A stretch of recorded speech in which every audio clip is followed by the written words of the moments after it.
എല്ലാവർക്കും എൻ്റെ നമസ്കാരം. ഈ കഴിഞ്ഞ പാർലമെൻറ്റ് തെരഞ്ഞെടുപ്പിൽ ഭാരതീയ ജനതാ പാർട്ടിക്കും അതിൻ്റെ സഖ്യകക്ഷികളും ചേർന്ന NDAക്ക് പ്രതീക്ഷിച്ചത്ര സീറ്റുകൾ ലഭിച്ചിരുന്നില്ല. പല കാരണങ്ങളും അതിനെക്കുറിച്ച് പറയുന്നുണ്ട്. മോഡിജിയുടെ ഭരണത്തിൽ ഇവിടെ ന്യൂനപക്ഷങ്ങൾക്ക് ആശങ്കയും വിഷമങ്ങളുമൊക്കെ ഉണ്ടായി എന്നും അതേപോലെ ഇവിടുത്തെ പട്ടികജാതി പട്ടികവർഗക്കാർക്ക് ലഭ്യമായിക്കൊണ്ടിരിക്കുന്ന സംവരണങ്ങളൊക്കെ ഇല്ലാതാക്കി പോകും എന്നൊക്കെയുള്ള സന്ദേഹങ്ങൾ ജനങ്ങളുടെ ഇടയിൽ പരന്നതിൻ്റെ ഫലമായിട്ട് ആണ് എന്ന് ഒരു വിഭാഗം പറയുന്നുണ്ട്. മറ്റൊന്ന്, ഈ രാമക്ഷേത്ര നിർമ്മാണമൊന്നും BJPക്ക് ഗുണം ചെയ്തില്ല എന്നുള്ളതാണ് ഇതിൽ നിന്ന് വ്യക്തമാകുന്നത് എന്നാണ് മറ്റൊരു വാദം. അതിൽ അവരുന്നയിക്കുന്ന ഒരു കാരണം, രാമക്ഷേത്രം പുനഃസൃഷ്ടിക്കപ്പെട്ട UPയിൽ പോലും BJPക്ക് പരാജയമാണ് വാങ്ങേണ്ടി വന്നത് എന്നതാണ്. ഞാൻ ഈ വിഷയത്തെ ഒരല്പം ആധ്യാത്മിക തലത്തിൽ ഒന്ന് പരിശോധിക്കാനാണ് ശ്രമിക്കുന്നത്. ഇവിടെ BJPയുടെ മാനിഫെസ്റ്റോയിലുള്ള ഒന്നായിരുന്നു രാമക്ഷേത്രം പുനഃസൃഷ്ടിക്കും എന്നുള്ളത്.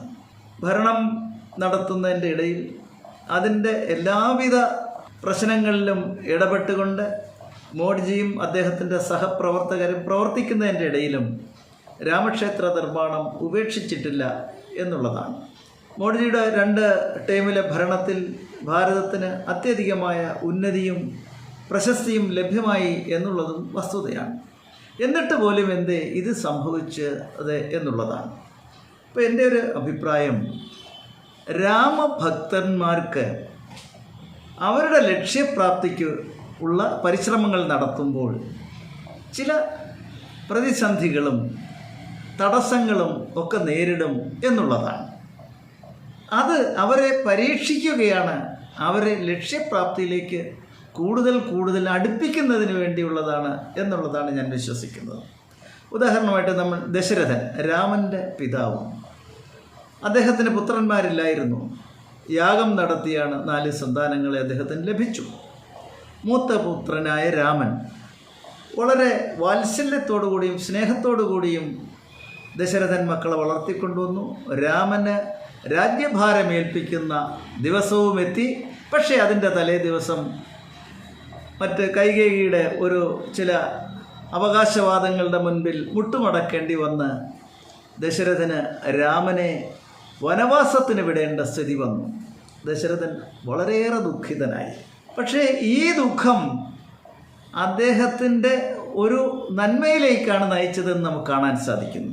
ദശരഥൻ യുവരാജാവ് ഇരിക്കുന്ന സമയത്ത് അദ്ദേഹം നായാട്ടിന് പോയപ്പോൾ ദൂരെയുള്ള ഒരു നദിയിൽ നിന്നും ആന വെള്ളം കുടിക്കുന്ന ശബ്ദമാണെന്ന് തെറ്റിദ്ധരിച്ച് ഒരു മുനികുമാരൻ കുടത്തിൽ വെള്ളമെടുത്തുകൊണ്ടിരുന്ന ആ സ്ഥലത്തേക്ക് ശബ്ദത്തിൻ്റെ വരവ് എവിടെ നിന്നാണ് എന്ന് മനസ്സിലാക്കി അമ്പെയ്യുകയും ആ അമ്പ് മുനികുമാരനിൽ തറച്ച് അയാൾ മരിക്കുകയും ചെയ്യുന്നു. അദ്ദേഹം മുനികുമാരൻ്റെ മാതാപിതാക്കളെ വിവരമറിയിച്ചു. മനംനൊന്ത അവർ ദശരഥനെ ശപിക്കുകയാണ്, പുത്രദുഃഖത്താൽ നീ മരണമടയട്ടെ എന്ന്. ആ വൃദ്ധ മുനി ദമ്പതിമാരും അവിടെ മരണം വരിക്കുന്നു. അപ്പോൾ ഈ ഒരു കൊടും ശാപം ദശരഥൻ്റെ ചുമലിലുണ്ടായിരുന്നു. അപ്പോൾ ശ്രീരാമൻ വനത്തിൽ പോകുന്ന സ്ഥിതി വന്നപ്പോൾ ദശരഥൻ അനുഭവിക്കേണ്ടി വന്ന ദുഃഖം അത്ര തീക്ഷ്ണമല്ലെങ്കിൽ പോലും അത് വളരെ വേദനാജനകമായിരുന്നു എന്നുള്ളതൊരു വസ്തുതയാണ്. ആ വേദന അനുഭവത്തിലൂടെ അദ്ദേഹത്തിന് തൻ്റെ പാപകർമ്മങ്ങളിൽ നിന്നും മോചിതനാകാൻ സാധിച്ചു. പുത്രദുഃഖം അല്ലാതെ ഒരു മരണമായിരുന്നു അദ്ദേഹം വരിക്കേണ്ടി വന്നതെങ്കിൽ വീണ്ടും അതിനുവേണ്ടി ജന്മമെടുക്കേണ്ട സ്ഥിതി വരുമായിരുന്നു. അങ്ങനെ വലിയ ഒരു ദുഃഖത്തിൽ നിന്നും ദശരഥന് മോചിതനാകാൻ കഴിഞ്ഞു. അതുകൊണ്ട് അദ്ദേഹത്തിന് പാപങ്ങൾ പിന്തുടരാനില്ലാത്ത സ്ഥിതി വരികയും ആത്മസാക്ഷാത്കാരം ലഭിക്കുകയും ചെയ്തു എന്ന് നമുക്ക് കാണാൻ സാധിക്കും. സീതാദേവി, രാമൻ ഏറ്റവും അധികം സ്നേഹിക്കുകയും രാമനെ സ്നേഹിക്കുകയും ചെയ്ത മാതൃകാ ദമ്പതിമാർ എന്ന് തന്നെ നമുക്ക് പറയാം. രാമൻ കാട്ടിൽ പോയപ്പോൾ എന്നാരി പുത്രന്മാൻ വനത്തിന് പോയാൽ പിന്നെ പുരീവാസം എന്തിനു വേണം എന്ന് ചോദിച്ചുകൊണ്ട് രാമൻ്റെ പിന്നാലെ കൂടിയ സീത വനത്തിൽ വെച്ച് വളരെ കഷ്ടപ്പാടുകൾ അനുഭവിക്കേണ്ടി വന്നു. രാവണനാൽ സീത അപഹരിക്കപ്പെട്ടു. സത്യസന്ധനായിരുന്ന ലക്ഷ്മണനെ സംശയിക്കേണ്ട സ്ഥിതി വന്നു. ഒടുവിൽ രാവണൻ്റെ ആ അപഹരണത്തിൽ അകപ്പെട്ട് സീതാദേവി ലങ്കയിൽ ഏകാഗിയായി ദുഃഖം ഭാരവും പേറി വിരഹദുഃഖം സഹിക്കവയ്യാതെ ജീവിക്കേണ്ടി വന്ന ഒരവസ്ഥ.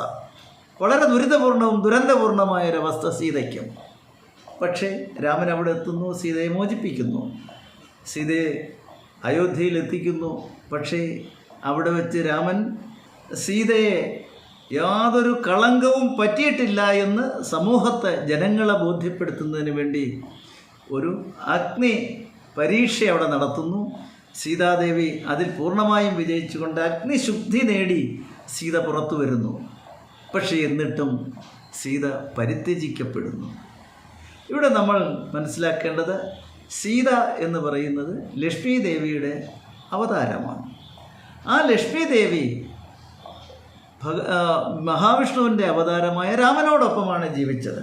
പക്ഷേ ഈ ദുഃഖങ്ങളൊക്കെ പ്രതിസന്ധികളുമൊക്കെ അനുഭവിച്ചത് വന്നെങ്കിൽ പോലും അവസാനം സീത ഈ ഭൂമിയിൽ തന്നെ വിലയം പ്രാപിക്കുകയും തൻ്റെ ആത്മാവിന് നിത്യശാന്തി ലഭിക്കുകയും വീണ്ടും അവതാര ജീവിതം അവസാനിച്ച് ലക്ഷ്മി ദേവിയായി മാറുകയും ചെയ്യുന്ന സ്ഥിതി സീതയ്ക്കുണ്ടായി എന്ന് നമുക്ക് കാണാൻ സാധിക്കുന്നു. അപ്പോൾ സീത അനുഭവിച്ച പ്രതിസന്ധികളുമെല്ലാം നല്ലൊരു അവസ്ഥയിലേക്കാണ് സീതയെ എത്തിച്ചെന്ന് നമുക്ക് കാണാൻ സാധിക്കും. ലക്ഷ്മണനെ സംബന്ധിച്ചിടത്തോളം തൻ്റെ ജ്യേഷ്ഠനെ അദ്ദേഹം അനുഗമിക്കുകയാണ്. ആ സന്ദർഭത്തിൽ ലക്ഷ്മണൻ തൻ്റെ ഭാര്യയെ പിരിഞ്ഞാണ് പോകുന്നത്. അപ്പോൾ ആ വിരഹദുഃഖം ലക്ഷ്മണനുമുണ്ട്. പക്ഷേ തൻ്റെ ജ്യേഷ്ഠനെ പിതാവിനെ പോലെ സംരക്ഷിച്ച് പരിചരിച്ച് അദ്ദേഹം ജീവിച്ചു. അദ്ദേഹത്തിനും പ്രതിസന്ധികളൊക്കെ നേരിടേണ്ടി വന്നു. സീതാപഹരണത്തിന് ശേഷം രാവണനും ശ്രീരാമനും തമ്മിലുണ്ടായ ഘോരയുദ്ധത്തിൽ ലക്ഷ്മണനും അസ്ത്രമേൽക്കുന്നു. അദ്ദേഹം മരിച്ചു വീഴുന്ന സ്ഥിതി ഉണ്ടാകുന്നു. പിന്നീട് പുനർജനിക്കപ്പെടുന്നു. അത് നമുക്കറിയാം. അതെല്ലാം കഴിഞ്ഞ് രാമരാവണ യുദ്ധത്തിൽ വിജയം കൈവരിച്ച രാമനോടൊപ്പം ലക്ഷ്മണനും ലങ്കയിലേക്ക് വരുമ്പോൾ രാമൻ്റെ പട്ടാഭിഷേകം നടക്കാൻ പോവുകയാണ്, രാജ്യഭാരം ഏറ്റെടുക്കാൻ പോവുകയാണ്. രാമൻ ലക്ഷ്മണനോട് പറഞ്ഞു, യുവരാജാവായി നിന്നെ വാഴിക്കാൻ ഞാൻ പോവുകയാണ്. പക്ഷേ ലക്ഷ്മണൻ പറഞ്ഞു, വേണ്ട ജ്യേഷ്ഠ, എനിക്കും മൂത്ത ഭരതനുണ്ട്, അതുകൊണ്ട് അദ്ദേഹത്തെ ഏൽപ്പിക്കുമെന്ന് പറയുന്നു. രാമൻ അങ്ങേയറ്റം സന്തുഷ്ടനാവുകയും തന്നോടൊപ്പം ഒരു നിഴൽ പോലെ പിന്തുടർന്ന ലക്ഷ്മണന് എല്ലാവിധ അനുഗ്രഹങ്ങളും കൊടുക്കുന്നു. എന്നിട്ട് പറയുന്നു, ഈ ജന്മത്തിൽ ഞാൻ നിന്റെ ജ്യേഷ്ഠനായിരുന്നു, പക്ഷേ അടുത്ത ജന്മത്തിൽ നീ എൻ്റെ ജ്യേഷ്ഠനായി അവതരിക്കും എന്നുള്ള കാര്യം രാമൻ പറയുകയാണ്. അതായത് ശ്രീകൃഷ്ണൻ അവതാരത്തിൽ ബലരാമൻ ആയിട്ട് അവതരിച്ചത് ലക്ഷ്മണനായിരുന്നു. മഹാവിഷ്ണുവിൻ്റെ ജ്യേഷ്ഠസ്ഥാനം വരെ വഹിക്കത്തക്ക അത്ര അത്യുന്നതമായൊരു സ്ഥാനമാണ് ലക്ഷ്മണന് ലഭിച്ചത് എന്ന് നമുക്ക് കാണാൻ സാധിക്കുന്നു. രാവണൻ സീതയെ അപഹരിച്ചു കൊണ്ടുപോകുന്ന സന്ദർഭത്തിൽ ജടായു വഴിയിൽ തടഞ്ഞു നിർത്തി യുദ്ധം ചെയ്യുന്നു. രാവണൻ്റെ വെട്ടേറ്റ് ജടായുവിൻ്റെ ചിറകുകൾ നഷ്ടപ്പെട്ട് നിലത്ത് വീണ് മരണത്തോട് മല്ലിടുന്ന ആ ജടായുവിൻ്റെ അടുത്ത് രാമൻ എത്തുന്നു. രാമൻ ജടായുവിനെ തടവി ആശ്വസിപ്പിക്കുന്നു. ജടായു ആ വെട്ടിൻ്റെ ആഘാതത്തിൻ്റെ കാഠിന്യത്താൽ മരണം വരിക്കുന്നു. പക്ഷേ അവിടെ ജടായുവിന് കിട്ടിയ ഒരു വലിയ സൗഭാഗ്യമെന്ന് പറയുന്നത് രാമനാണ് ജടായുവിൻ്റെ അന്ത്യകർമ്മങ്ങൾ ചെയ്തത്. അപ്പോൾ രാമൻ ജടായുവിൻ്റെ അന്ത്യകർമ്മങ്ങൾ ചെയ്യുമ്പോൾ രാമൻ്റെ പിതൃതുല്യനായി തീർന്നു ജടായു. അങ്ങനെ ജടായുവിനും മോക്ഷപ്രാപ്തിയും അത്യുന്നതമായ ഒരു അവസ്ഥാവിശേഷവും ജടായുവിനും ഉണ്ടാകുന്നു. അപ്പോൾ ഇങ്ങനെ നോക്കുമ്പോൾ രാമനെ കൂടുതൽ സ്നേഹിക്കുകയും ആദരിക്കുകയും ഒക്കെ ചെയ്യുന്നവർക്ക് ദുരന്തങ്ങൾ ഉണ്ടാകും, കഷ്ടപ്പാടുകളുണ്ടാകും, പരാജയങ്ങളുണ്ടാകും എന്നറിയാം. നമുക്ക് മറ്റൊരു കാര്യം കൂടി ഇവിടെ ഒന്ന് ഓർമ്മിപ്പിക്കേണ്ടതായിട്ടുണ്ട്. മഹാത്മാഗാന്ധി ഒരു ശരിയായ രാമഭക്തനായിരുന്നു. അദ്ദേഹം റാം റാം എന്ന് ജപിച്ചുകൊണ്ട് തൻ്റെ ജീവിതം മുന്നോട്ട് കൊണ്ടുപോയ ആളാണ്. ആ ജപത്തിലൂടെ അദ്ദേഹത്തിന് ആ മന്ത്രസിദ്ധി തന്നെ നേടിയിരുന്നു എന്ന് നമുക്ക് കാണാൻ സാധിക്കും. കാരണം വെടിയേൽക്കുമ്പോൾ പോലും അദ്ദേഹത്തിന് ഹേ റാം റാം എന്ന് ജപിക്കാൻ സാധിച്ചു. നമുക്കറിയാം, ഈശ്വരൻ്റെ നാമസ്മരണ അന്ത്യശ്വാസം വലിക്കുന്ന വേളയിൽ ഉണ്ടാകുന്ന ഒരാൾക്ക് ആത്മസാക്ഷാത്കാരം ലഭിക്കും എന്നാണ് ഹൈന്ദവ ശാസ്ത്ര ഗ്രന്ഥങ്ങൾ പറയുന്നത്. അങ്ങനെ രാമന് വേണ്ടി ജീവിതം ഒഴിഞ്ഞു വെച്ച മഹാത്മാഗാന്ധിക്കും അവസാനം വെടിയേറ്റ് മരിക്കേണ്ട ഒരു സ്ഥിതി വന്നെങ്കിൽ പോലും അതൊരു ആത്മസാക്ഷാത്കാരം നേടിയ അവസ്ഥയിലൂടെയായിരുന്നു എന്ന് നമുക്ക് കാണാൻ സാധിക്കും. അപ്പോൾ ഇവിടെ ഈ BJPക്ക് ഇപ്പോൾ നേരിട്ട ചെറിയ പരാജയമോ അല്ലെങ്കിൽ പ്രതിസന്ധികളോ ഒന്നും തന്നെ കാര്യമാക്കേണ്ട കാര്യമില്ല. അത് രാമഭക്തർക്ക് നിരന്തരം അനുഭവിക്കേണ്ടി വന്നിട്ടുള്ള ചില കാര്യങ്ങൾ എന്നുള്ള നിലയിൽ മാത്രം കണക്കാക്കിയാൽ മതി. പക്ഷേ ഒരു കാര്യം, ഈ രാമൻ്റെ ശക്തി, രാമൻ്റെ അനുഗ്രഹം അദ്ദേഹത്തിൻ്റെ ഭക്തന്മാരുടെ ജീവിത ലക്ഷ്യം നേടിയെടുക്കുന്നതിന് സഹായിക്കുമെന്നുള്ളതാണ്. ഗാന്ധിജിക്ക് ഇന്ത്യയുടെ സ്വാതന്ത്ര്യം നേടിയെടുക്കാൻ സാധിച്ചു.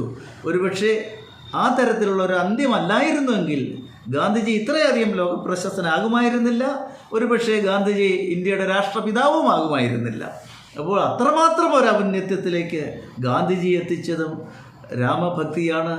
ആ ഗാന്ധിജിയും ദുരന്തങ്ങളും കഷ്ടപ്പാടുകളും അനുഭവിക്കേണ്ടി വന്നു എന്ന് നമുക്കറിയാം.